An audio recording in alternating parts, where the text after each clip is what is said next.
దొండకాయ వడియాలు ఎప్పుడన్నా చూసారా, తిన్నారా? ఇదే ఫస్ట్ టైం నేనైతే. ఇక్కడ మాకు తెలిసిన ఆంటీ చెప్పారు దొండకాయ వడియాలు కూడా చేసుకోవచ్చంట. సో ఫస్ట్గా పెరుగు తీసుకుని పెరుగులో కొంచెం పసుపు ఉప్పు వేసి నేను ఇలా బ్యాటర్ రెడీ చేసుకున్నాను. దాని తర్వాత దొండకాయని ఒక 4 ముక్కలుగా కట్ చేసుకొని దీనిలో వేయాలి. దీనిలో వేసి ఒక డే అంటే నైట్ వరకు నానబెట్టి నెక్స్ట్ డే మనం ఎండబెట్టాలంట. నేను ఆ వీడియో కూడా మీకు వేస్తాను.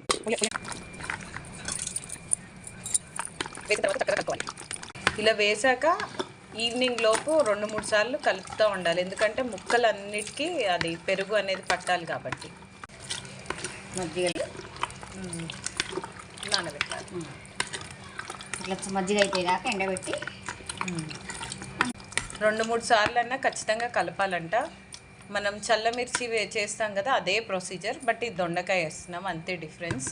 ఎండబెట్టి మళ్ళీ ఆరాక మళ్ళీ దీనిలో వేయాలి. అలా 2-3 డేస్ వేయాలి, అంతేనా అంటే 2-3 డేస్ వేయాలి. చూసారా, ఇలా నానబెట్టిని ఇలా బయట ఎండబెట్టుకోవాలన్నమాట. ఇలా 3 టైమ్స్ చేయాలి.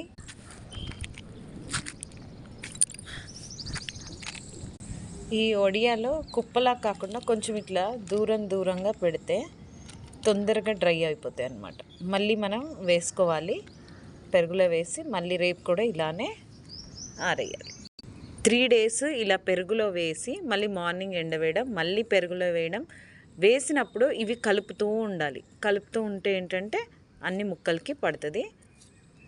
ఇలా 3-4 డేస్ చేస్తే వడియాలు రెడీ అయిపోతాయి. ఇలా కొంచెం దూరంగా పెడితే బాగా. సో చూసారు కదా దొండకాయ వడియాలు ఎలా ఆరబెట్టుకోవాలో.